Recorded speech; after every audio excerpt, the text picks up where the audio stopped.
the first month in Iraq, when American troops went in and toppled the statue of Saddam, and it was a high time for America, the Iranians actually did float a peace plan to the Bush administration that went unanswered, that would have seen them renounce nuclear weapons, renounce Hezbollah and Hamas and all the other terrorism, because they believed for a moment that they were weakened. And then, of course, they realized, oh, the Americans are going to botch this thing up. I think something similar may be at hand right now. This is CBS Eye on the World. I'm John Batchelor. I welcome my colleague Brandon Weichert. His book, The Shadow War, Iran's Quest for Supremacy, takes us to November 1978. The ambassador to Iran is named William Sullivan. He's a veteran ambassador.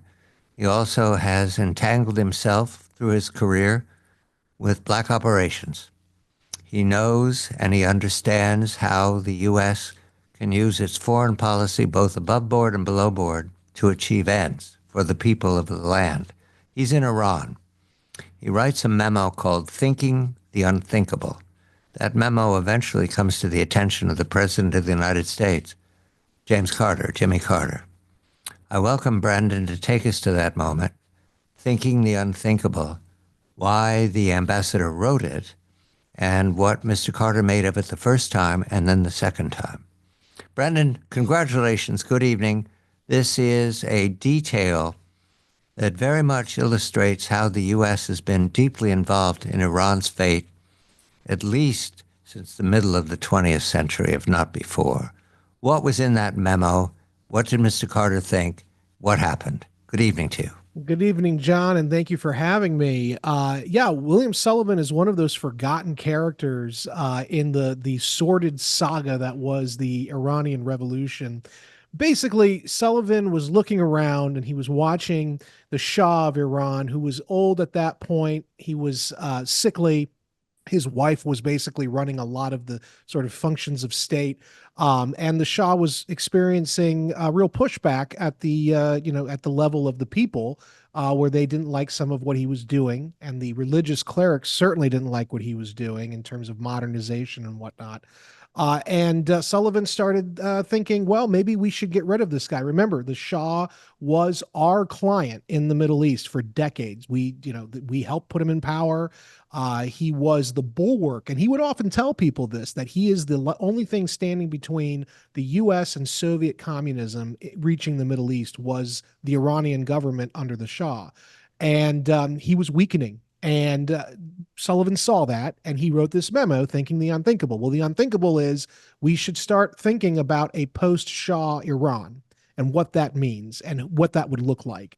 And he was trying to get the Carter administration at the time to basically start moving into effect a kind of covert operation to push the Shah out. Push the Shah out. And the expectation was, who then takes control? Yeah. I believe that we, through the offices of the president, began negotiation with the Iranian military. At the same time, we started reviewing possibilities for prime minister. And now we have to deal with the man who becomes the Ayatollah, Ruhollah Khomeini, who may or may not have been Iranian, but in any event, at that point, he'd elevated himself to being a position of nearly a holy man. What did the Carter administration make of him? Well, the West in general, remember, at this point, the Khomeini had found refuge and safe harbor in a posh neighborhood of Paris.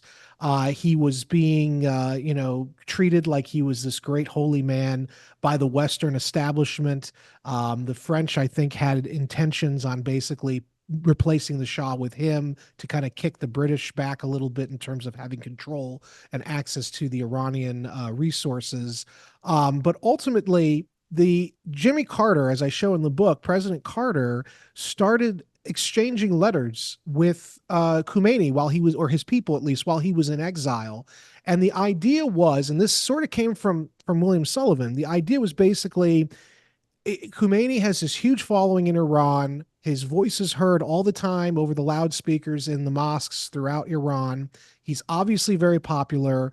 The Carter administration started thinking if we need to get rid of the Shah, we need to replace him with someone who's more popular. And so they started thinking that this guy, Khomeini, who's in exile, might actually be able to be a replacement, at least as a figurehead in In a new. addition to the military. Yes. Yeah. Well, Right. the idea was always that the Iranian military would have basically been a backstop against whatever craziness the Khomeini people were going to bring with them.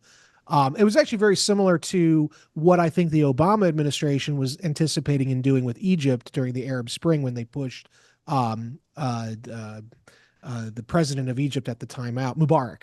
And I think the idea was that they'd let the Muslim Brotherhood take over and then they'd use the U.S. trained military to kind of prevent excesses. Of course, that didn't work. And I think the same thing was the thought of the Carter administration with Khomeini replacing the Shah. All right. We're now at a moment where it's right before the hostages are taken, and it's right before the Shah dies, and it's right before Khomeini takes control of the land, and the relations between Tehran and Washington plunge to their present level of fear. We need to go back one episode. This is another interference by the U.S. and the CIA. It is 1952-53. A man named Mossadegh is the prime minister of Iran. This is a post-Second War Iran. And Mossadegh has ambitions through his Tudeh party to nationalize the oil, which is a threat to the British because they have great interests in maintaining those oil fields for their fleet, in addition to the fact that they don't want to give up their control of what was the great game in the 19th and 20th century. That's right. And the British military, the British Secret Service at the time, MI6, and their various operatives, these are all brave men, veterans of this Second War, involved themselves with the CIA. What do they make of Mossadegh? Why is he unacceptable? Well, there was a belief generally in the West that Mossadegh was susceptible to Soviet influence, which of course you have to remember the Cold War at this point is in full war mode, and so the fear was always present, both in America and Britain, that hey, possibly Mossadegh is this sort of Soviet plant, or that he's too weak. The Americans thought he'd be too weak to resist Soviet influence. If you remember, in Iran, there was a very potent communist party on the ground. And so the fear was always that Mossadegh might either just become absorbed by them or might be pushed out by them. The British, though, looked at Mossadegh as well, and they thought, well, this guy wants to take our energy from us in Iran. This is a problem, as you noted, because the British were trying to hang on to their global power. And for instance, the Abadan processing facility in Iran and other areas of Iran where the British had built these very important refineries, the British were saying, hey, this is our stuff. Even though it's coming out of the ground in Iran, we developed it. We have a right to it. And this was the argument the British were making to the United Nations at the time. But the fear really, though, redounded to Mossadegh might be a communist or he might be replaced by a communist. And therefore, they moved the plot. It's called Plot Ajax, and it worked. Mossadegh was put under house arrest for the rest of his life. The military moved in, and we brought back the Shah. Who was he at the time? He was a young man. His father had been the ruler before, and I think it's important though because the argument has always been that well it was the CIA that did this. In fact, it was actually the pro-Western military that moved for the Operation Ajax to go forward, the pro-Western military in Iran. So basically what happened was the British were approached by the Iranian generals after Mossadegh attempted a coup. So people forget Mossadegh in that system, it was a constitutional monarchy. The Shah was the head of government and the prime minister was the chief executive, very similar to the British system. And Mossadegh said, I want to get rid of the Shah and I want to become both the head of government and the chief executive and become like an American president is. And that was an infringement on the Constitution of Iran, and the military took umbrage with that. And it was the military of Iran, the pro-Shah military, that went to the British, who then started Operation Ajax, but then the British needed the help of CIA and Kermit Roosevelt. And so it was actually, though, the Iranian military, not some foreign power, that initiated the attempt to remove Mossadegh, who had overstepped his constitutional bounds. The coup of 53, the coup of 79. These are the events that are very much in the understanding of Iran today, the people of Iran. Mm. The catastrophe that is the Iranian people and country right now is a product of the U.S. interference going badly. The book is The Shadow War, Iran's Quest for Supremacy. Brandon Weichert is the author.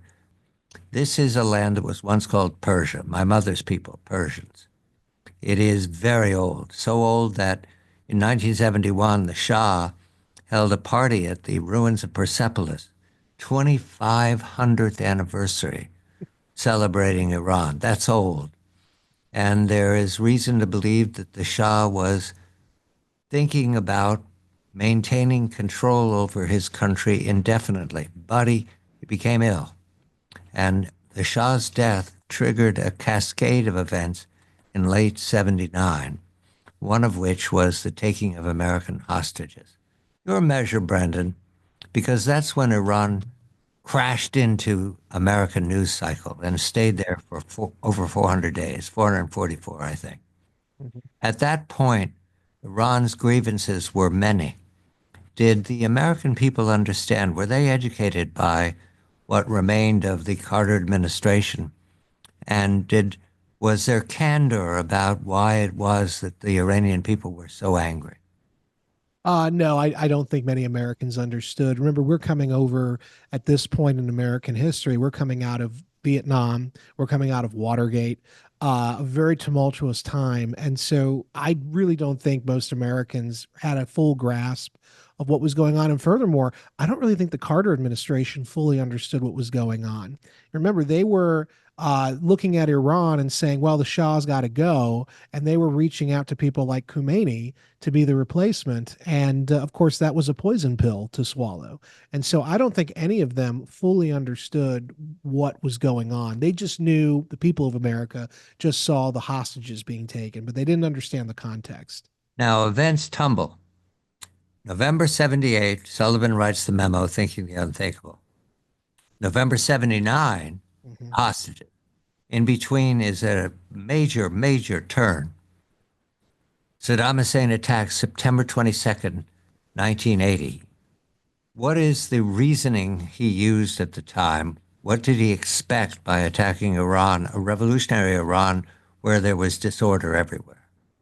Well, that was really the key thing was the disorder. So after the Shah's regime fell and the Islamist regime took over, there was chaos everywhere. There was a great purge was underway within Iran that weakened the country.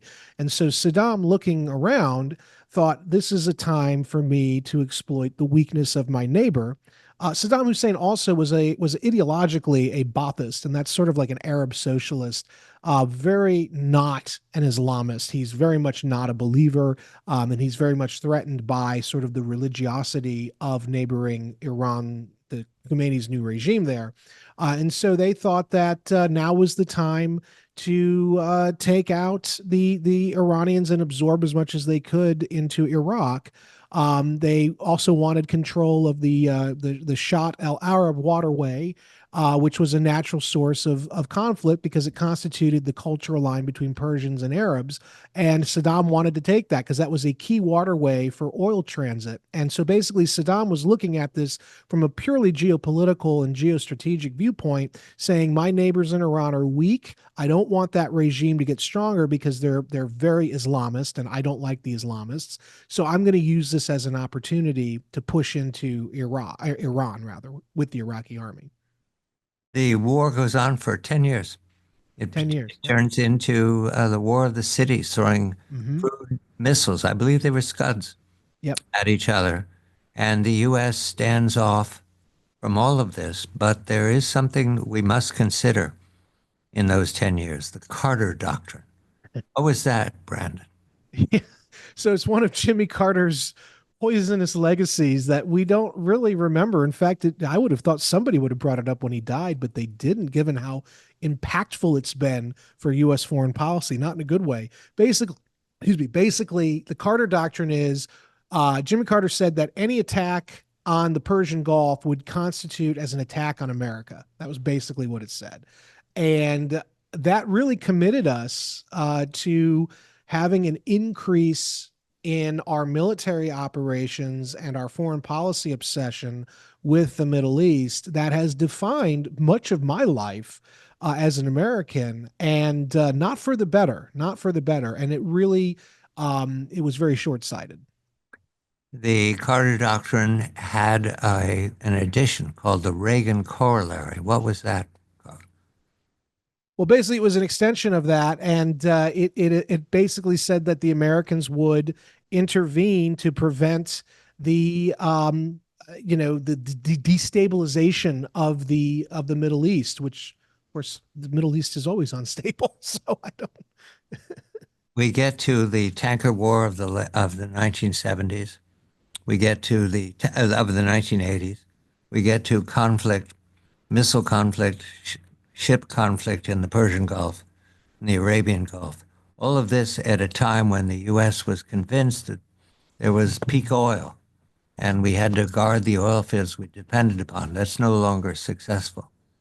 That's no longer the doctrine for the U.S.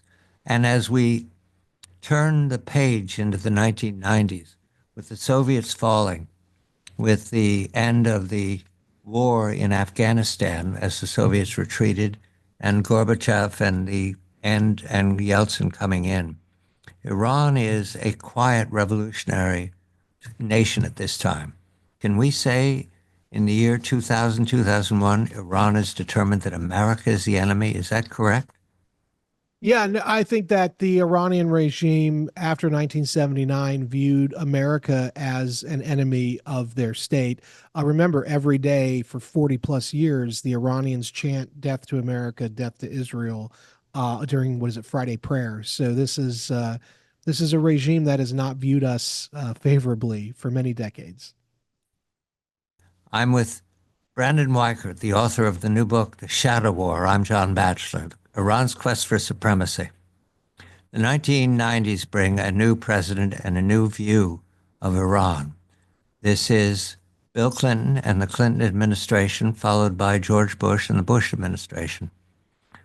Quickly now, we're seeing America's policy towards Iran evolve. How would you characterize Mr. Clinton's approach, given that there was that the episode of Iraq had intervened? Well, Bill Clinton's approach, he typical. So I'm in the book. I kind of show the differences in the political parties in America, how they deal with the post Shah Iran. Clinton's approach is very much diplomatic and somewhat conciliatory or accommodationist, nowhere near what it ended up being under President Obama, or even under President Carter. But Clinton was definitely more amenable to trying to get a deal to stabilize relations with the Ayatollah or the Khomeiniist regime of Iran. And the Clinton administration did not focus on Iran, did No. focus on Iran. They were mostly concerned with Baghdad, with Iraq. That's right. Remember, they were enforcing a no-fly zone in the north and the south of Iraq after the 91 Desert Storm. And to some degree, they were more interested in sort of counterterrorism issues in Afghanistan and elsewhere. So it was not a primary focus of the government under Bill Clinton, but certainly they were more defaulting toward we'll do a deal and we'll have diplomacy rather than brinksmanship against Iran. Ruhollah Khomeini, the Ayatollah, dies in 1989. The new Ayatollah Khomeini, Mhm. who is still in authority, his approach to America, what was his opinion at the time? Was it more than death to America? I would say there's a high degree of consistency between Khomeini and Khamenei. Remember, the Grand Ayatollah was he was a teacher of the current Ayatollah. The current Ayatollah studied under him. People forget that the Grand Ayatollah was a very respected religious educator, and he taught many of the religious leaders of Iran who are still around today. So there's a lot of consistency there ideologically. Now, what happens next is a surprise to Iran, I believe. They hadn't anticipated that America, in with George Bush Mm. is going to pound into sand their biggest enemy. That would be Iraq. Yeah. Saddam Hussein is dead in 2005, is my memory, at the end of Thanks. Yeah. 2005. Yeah. And Iraq is broken. Yeah. The oil fields have stopped. And what is the opinion of the Ayatollah and now we have a, a professional army called the IRGC. What is their opinion of what is to be done after the Americans surprisingly defeat their enemy? This is a grand opportunity, the likes of which they could never imagine. Even under more accommodationist American presidents like Bill Clinton, from 1980 onward, give or take, the Iranian regime was basically in a box geopolitically. They were boxed in by the Americans. 2003, George W. Bush has his flight of fancy into Iraq, and that basically rips open Iran's box and allows for them to spend the next several years building what amounts to a land bridge connecting their regime through Iraq into Syria all the way to Lebanon, which is where Hezbollah, their proxies are based. That's the Shia corridor. As the Shia corridor, you can call it the Shia crescent because on a map, if you look at a population map, it looks like a crescent. And it's important now to establish the difference between the Shia and the Sunni. Yeah. Profound, but then again, it's based in legend and history. Has Yeah. to do with the death of Muhammad. How would you characterize the relationship between the two religionists today? Is it a working relationship? Is it hostility? What best encapsulates it? I would say right now in 2025, it's very icy. When I wrote the book a couple years ago, it was still very much in basically open warfare. You had the Sunni Arab community, nominally led by the Kingdom of Saudi Arabia, in various proxy wars against Shiite Iranian backed groups, whether it be primarily the Houthis in Yemen, but also a lot of hostilities between Saudi-backed elements and Iranian-backed elements. So it was sort of like a Cold War. In fact, if you remember the killing of Jamal Khashoggi, who was the Saudi sort of he was a high-ranking Saudi. Before he was an enemy of Mohammed bin Salman, the king, or the crown prince rather of Saudi Arabia. In 2015, he was raging on PBS against Obama's policy in Yemen because, as he said, the Iranians were supporting the Houthis, and that was akin to what Hitler was doing in the 1930s in Europe. And he likened the Iranians to the Nazi regime. So that's how much the hatred is between Sunni Arab and Shiite Iranian elements in that region. And it goes back to the death of Muhammad, as you rightly point. The thinking to link Iran's revolutionary fervor with the fate of the Palestinians and the Palestinian-Israeli conflict. Who came up with that idea? Is that Khomeini? Is that when it started? Um, it, it was really, I don't actually know specifically which individual, but it really came out of the IRGC. It was not originally part of the ideological Right. framework of the Iranian Revolution. In fact, I think people need to remember, and I said this in the book, for about a year after the 1979 revolution, both Britain, Margaret Thatcher's Britain, as well as the Israelis were telling the world we can do business with the Ayatollah's regime. And they both learned the hard way you can't do business with an Islamist. And so at some point in the 90s and 2000s, particularly after the Arab support for groups like Hamas and the PLO or Al Fatah kind of dried up, it was the Iranians who came in and kind of supplanted the Arabs in supporting the so-called Palestinian cause as a measure to weaken Israel, which Iran views as nothing but a proxy for American power projection into the region. Bill Clinton deals with Iraq and protecting the Kurds. George Bush pounds Iraq into nothing, and Saddam Hussein is gone, giving Iran a lot of room. Yeah. And then we come to President Obama, the JCPOA. What was Oh, the thinking behind that, Brendan? Well, Ben Rhodes once, I heard Ben Rhodes once say, who was who was a national security, I think he was a deputy national security advisor at the time for Barack Obama. But back in 2008, I heard Ben Rhodes say the objective of first term Obama was to get health care to be his legacy. And if he got a second term, it would be deal with Iran. They want to get a deal with Iran on the nuclear weapons. The idea was that the Iranian regime is a stable, rational actor, and the reason it's behaving the way it is because it has been pushed around by the West, and it doesn't like the fact that Israel's the only power in the region that has nukes. And so the idea was basically equalize Iran with Israel and have the two of them balance off each other while the Americans take a step back.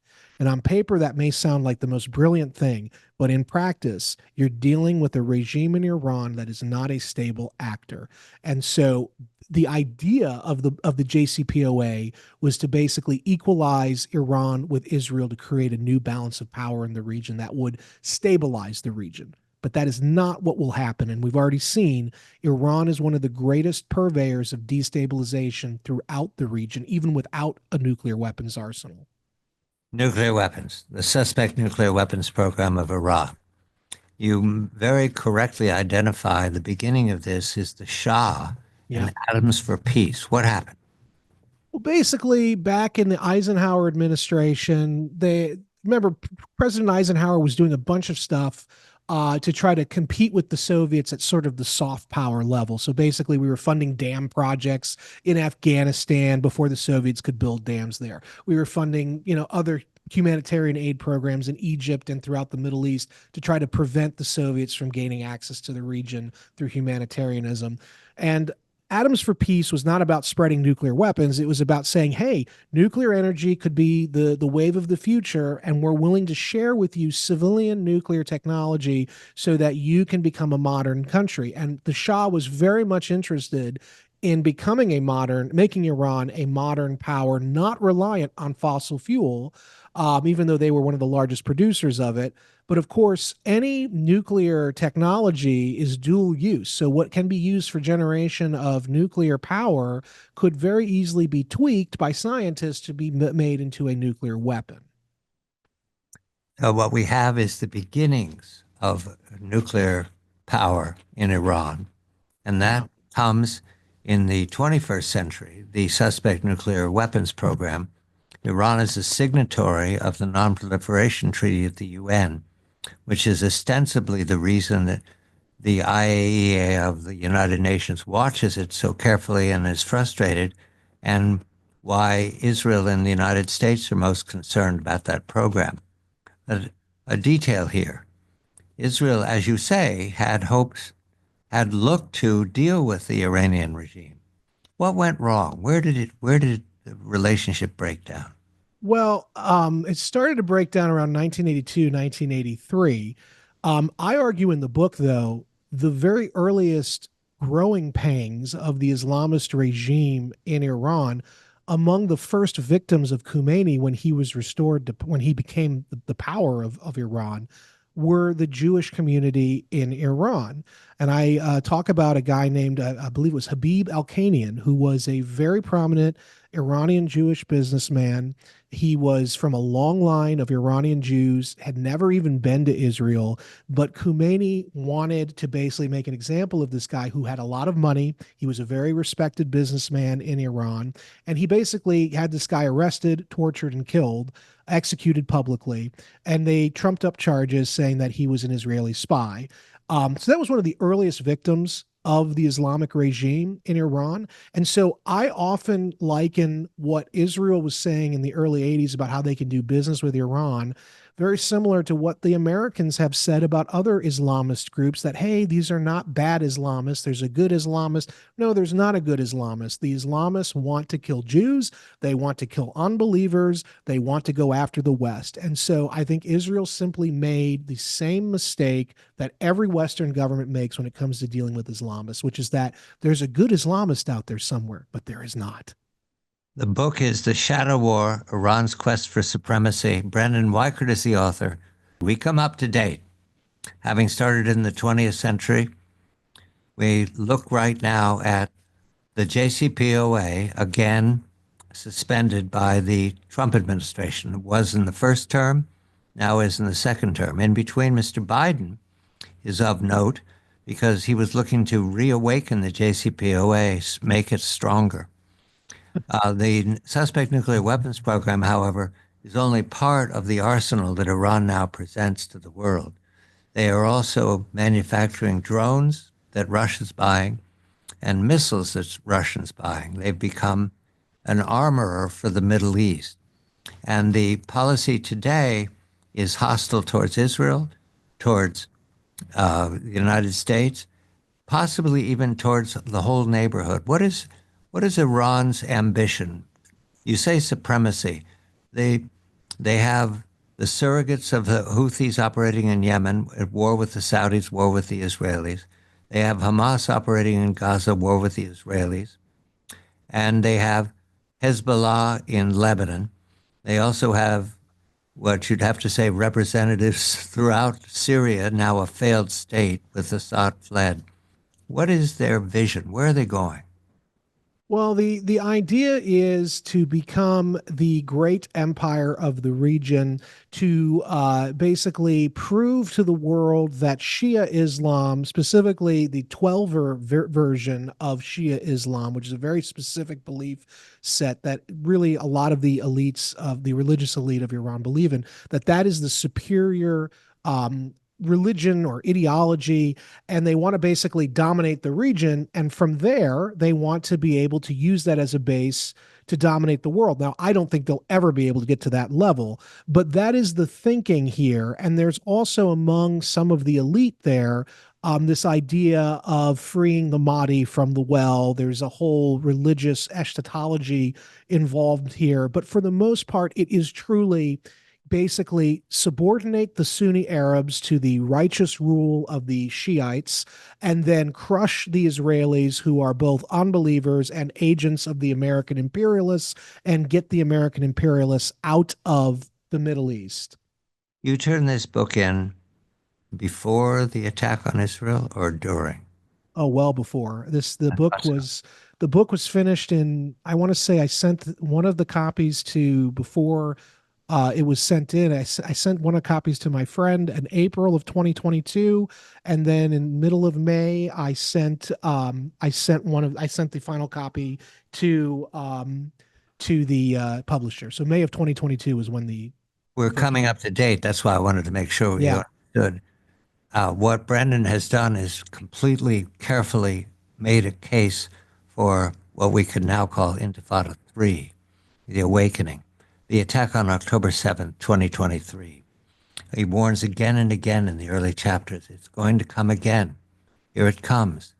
Hamas attacks with a Hezbollah plan. There is every reason to believe that Hezbollah plan was approved in Tehran. Yes. Repeatedly now, when reporting on the war in the Middle East, the image is the octopus. And Iran is the brain of the octopus, and the tentacles reach to Hamas, to Hezbollah, to the Houthis, to the West Bank. All of that you anticipated perfectly. And yet, Iran was able to get through. So right now, they're said to have been weakened considerably by the success of the Israelis. Yes. And Mr. Trump in office is now talking about dealing with Iran again, offering diplomacy rather than a hammer. Will Iran listen now with Khomeini at the end of his time and the country without air defenses? Will it finally come to the bargaining table? Well, I don't remember if I mentioned this in the book, but there was a famous incident in 2002 or 2003 rather, the first month in Iraq when American troops went in and toppled the statue of Saddam, and it was a high time for America. The Iranians actually did float a peace plan to the Bush administration that went unanswered, that would have seen them renounce nuclear weapons, renounce Hezbollah and Hamas and all the other terrorism, because they believed for a moment that they were weakened. And then, of course, they realized, oh, the Americans are going to botch this thing up. I think something similar may be at hand right now, where the Iranians are looking around. The Iranians have been completely put on their back feet by the events in Syria. And the Israelis are poised now. They have an air corridor from through Syria into places like Fordo. They were given a handful of Moabs, that's mother of all bomb, or a massive ordnance airburst bomb, largest non-nuclear bomb in America's arsenal. I think they've got 5 or 6 now of them in their arsenal, in Israel's arsenal. It looks to me like the only options Iran has is continue their current course and be struck with these weapons by the Israelis, or take the soft approach of a Trump negotiated settlement. I don't believe a Trump settlement, though, would be a concession, which is what the Obama era and Biden JCPOA deal was. The JCPOA allowed for Iran to get nuclear weapons by 2025. That's a very key thing. There were sunset clauses in the JCP. I was working on the Hill at the time when this deal was negotiated. I remember it vividly. There were sunset clauses in the original JCPOA, and 2025 was the big year. So had Obama's JCPOA not been disrupted by Trump's first term, it is likely that right now we'd be having a nuclear armed Iran. I don't believe Trump will go for a similar deal. I think any deal he does, if he can negotiate it, will be for a non, he's already said nuclear weapons is the red line. So whether the Iranians can let go of their nuclear ambitions is the real question. And I don't actually think that regime can. I think that regime would rather be destroyed and risk a war than to give up the dream of nuclear weapons. And last 30 seconds. The CIA got involved in 53. The CIA got involved in 78, 79. Are we looking to topple the regime again, or hands off this time? 30 seconds. I definitely think there's involvement with the Shah's grandson. I think there's something very bad. I think that's a bad move, though. We don't want to have anything to do with regime change anymore. But we can't rule it out. No, definitely not. Brandon Weichert, The Shadow War, Iran's Quest for Supremacy. I'm John Batchelor.